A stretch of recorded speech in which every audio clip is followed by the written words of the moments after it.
Come on in here. Come on here. Come get some of this good stuff. Come get some of this good stuff. I'm happy to have everybody in. Today's segment, we're going to talk about something that plagues a whole bunch of us. Like, I'll probably say 99.9% of us, because everybody's just not a natural go-getter. And those that are go-getters sometimes go get in the wrong direction. So today I want to talk about who's really stopping you, who's getting in your way. Why aren't you taking the actions necessary to achieve the life that you know you deserve? Now, if you know you deserve it, why don't you go get it?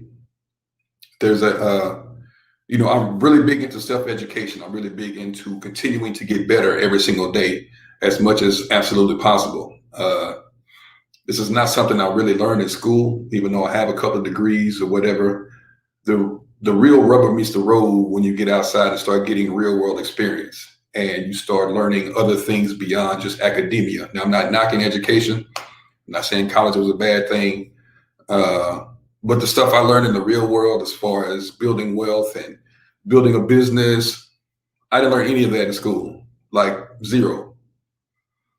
I learned how to be a good employee, which is important. But as far as legacy and building wealth and carrying on my name for generations, I learned that out here getting my nose bloody. One of the things I want to talk about, it just goes to a lot of the stuff. Now you can learn a lot online. You can, there's online courses, seminars, masterminds, a whole lot of stuff you can learn. And some of it's real cheap. Some of it's really, really expensive. You got everything from, $15, $16, $20 courses to $5,000, $10,000, actually $100,000 masterminds too. There are people that pay $100,000 to be in a group of other high achievers, and they all kind of push one another. But interesting statistic I saw, because online courses are everywhere now on how to teach. You can learn how to do anything almost in an online course. You can learn a lot of it actually for free on YouTube University. But one thing I've noticed is there's a statistic, but I can't remember who did the research. One of those big research companies did the research, and it was basically saying that 90% of people who buy online education or any type of online course or anything like that, 90% do nothing with it. Nothing. So there are people who get bright-eyed and bushy-tailed and get these wonderful ideas and say, hey, I want to change my life. Some of them even say, I want to change the world. And they go buy the course and they stop, as if buying the course was the accomplishment. You can't be a career course buyer. You can't do that. Now, there are a lot of us, especially a lot of my internet marketing friends, who have bought courses and maybe we picked out of it what we needed. And a lot of us bought courses that we never did anything with. I'm one of them. There's some courses I bought that I was excited about it, and I put it to the side and said, I'll get to it sometime. A lot of us have that.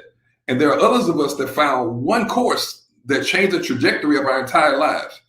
But the point I'm trying to make is, why would you buy something and not do anything with it?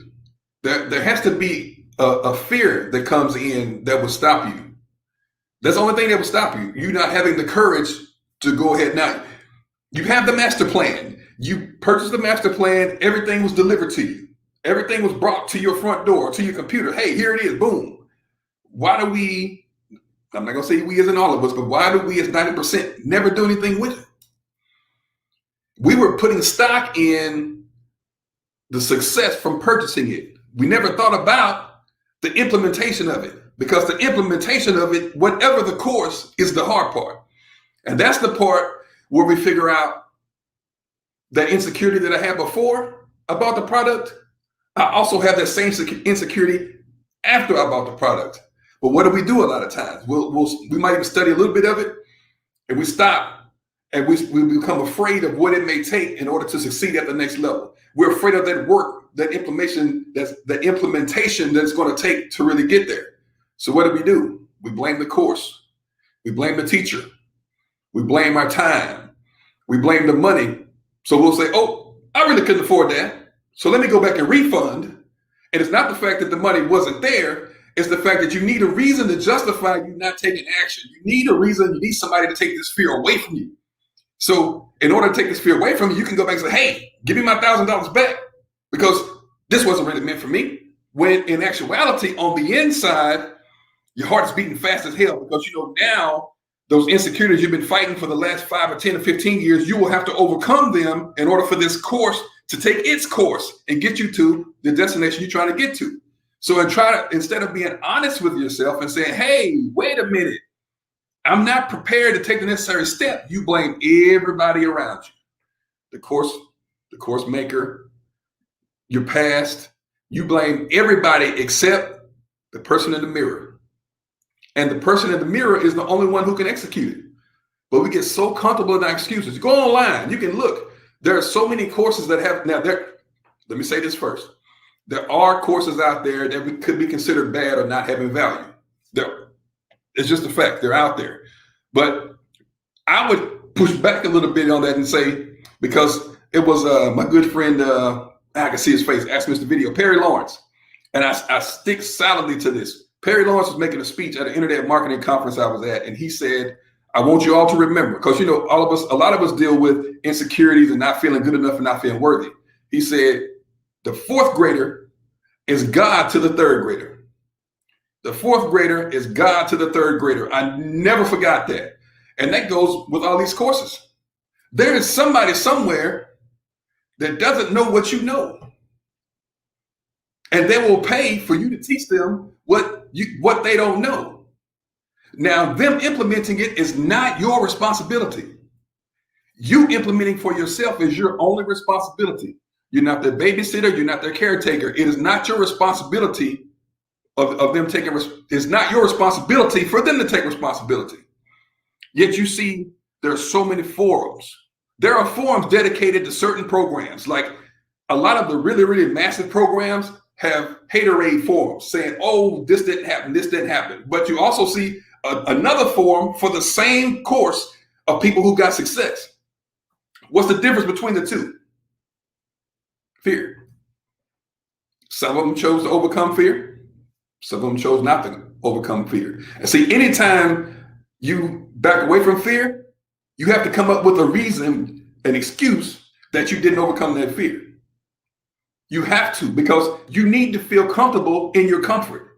So to justify to yourself that you feel good about not getting off your ass, you have to make it make sense to you. And more so, you have to make it make sense to you because you think other people might think that you're not doing what you're supposed to do. So you need to create this pretty picture. Oh, this is why this didn't work. Man, that program I bought, man, he didn't know what he was talking about. I wasted my money on that program. Let me ask you a question. If you paid $1,000 for a course, and there was one that, normally courses are divided into modules. Let's say you paid $1,000 for an 8-module course. What if module 3, you went all the way through it? Let's just say you didn't even go all the way through it. Let's say you got to module 3, and there's one thing the teacher said in module 3 that made you $5,000. Just in module 3, forget the other 7. Just in module 3, you implemented something in module 3 that made you $5,000. Is that course worth $1,000 even though you got one thing out of it? I say yes.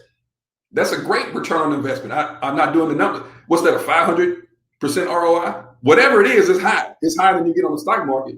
That's what people fail to realize. See, you're looking for results. So you can't say this course didn't work just because it took one thing to get you where you were going. One thing is all it takes. So there is a misalignment with what value really is. Value should be directly correlated with result. So if I like the example that Master P gives about when he first got in the music business. And the example he gave was beautiful because even he coming into as a novice in the music industry knew that artists were being taken advantage of. So Master P got in touch with, through friends and family and a network, he got in touch with Michael Jackson's lawyer at the time because technically Michael Jackson was the highest paid entertainer at the time. And he was only getting like 22% of what he was grossing. Imagine only making 22% of what you're grossing and you're the highest paid entertainer in the world. So he got with Michael Jackson's attorney. And before Michael Jackson's attorney would even speak with him, he had to pay him $25,000. Before I tell you one thing, you got to pay me $25,000. That attorney knew his value. So Master P was like, okay, he represents somebody that I want to emulate. okay, let me put this money together. Because he didn't know what he's going to get out of the conversation. He didn't know what he was going into, if he's going to get anything that he needed out of it. Because the lawyer could have said $25,000 and told him some BS. He didn't know, but he had so much faith in himself that he was going to implement whatever he learned. And at the time, he wasn't the Master P we know now. He wasn't wealthy. He was struggling. He was trying to get where he needed to be. So he paid the $25,000 and he learned about a certain type of distribution deal he could get where he got 85% and the record company got 15%. Now he would have to do most of the marketing stuff on himself, which to him was no problem because he had been doing it all along. So they created that type of deal. And when it hit the industry, everybody was like, how did this little country boy from New Orleans make this kind of deal? Because even when he was on the same level with the Jay-Z's and the other people that look flashy and they look successful, he was out earning every single one of them on the same label because he got a different type deal.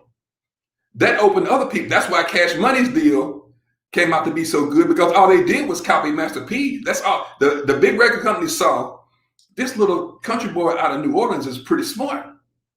So if he's so smart, let's just copy the deal that he did. And that's how they didn't do anything major. They just copied Master P's deal. That's all they did.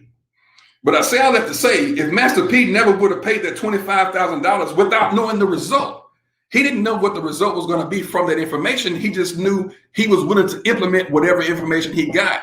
And that's where we fall short. We're so worried about our lack of implementation. It's not information. You can Google almost anything. You can YouTube almost anything. So information is no longer the secret. Information is now a commodity. You can, how to build a house, how to rehab a house, how to sew, how to do basket weaving, how to start an online business. Almost everything you want to know can be Googled, or to see the video version of it, go to YouTube. Anything. What we lack is the implementation, and implementation starts with a belief in self. That's why implementation doesn't happen. It's the disbelief in self, period. That's the only thing that stops you from doing anything, disbelief in yourself. That's why you have, that's the one reason why you're not living the life you want to live. That's the one reason. There is no other. You can make up whatever you want to say. I don't have the opportunity. I don't have the money. I don't have the time. That's too much for me to do right now. It all resorts back to disbelief in self, period. That's the big secret. That's the only reason why. So you'll say, well, I don't have time to read books. I don't have time to go to seminars. Yes, you do. You got time to do all that kind of stuff, because you can sit up and watch the football game. You can take trips. You can go out to eat. You can go to the bar. It's a matter of priority. What comes first to you? And for you parents out there, let me lay this on you right quick. If you know that your kids deserve better, but you're not willing to do it, you are telling your kids they're not worth you taking the action to do it. Now, you may not be telling that in words, but you are telling them that by example. If you know that, hey, I want my kid to go to this school. Hey, I want my kid to experience generational wealth, and I'm going to pass that wealth on down to them, but I don't know how to do it. That's not what the reason is. Because just like I said, you can get on here on YouTube and learn where to start. You can get on Amazon and buy all the books on everything. You can get on YouTube and watch videos on everything. There are courses on everything. So stop lying to your kids and tell them you're not. I have so much disbelief in myself that it's not worth me overcoming this disbelief in myself so that you can have a better future. That's what you're telling your kids and the people that come after them. That's exactly what you're telling them. So it's time out for all the excuses, and I'm not going to sugarcoat it for you. And the reason why I could talk so much about disbelief in self, because so much of my life, I had disbelief in myself. So I'm speaking from experience. I'm putting myself out there and being transparent to try to get you to stop disbelieving in yourself. You say you believe in God. You say you believe in higher power. No matter what religion you follow, if you believe in an infinite being, then you are privy to the power that comes with being that infinite being. That comes from every holy book says that. Every single one of them says that you have access to the same power. So you got to stop disbelieving in you. That's the bottom line of this whole thing. What's the difference between you and the celebrities and the superstars? And you know what? Most of the rich people in the world are not celebrities and are not well known. That's a myth. Most of those people are just not known wise. Those people, a lot of them like to keep their wealth secret. They don't buy fancy cars. They don't buy the fancy houses. But if you get to look at their bank statements, you're like,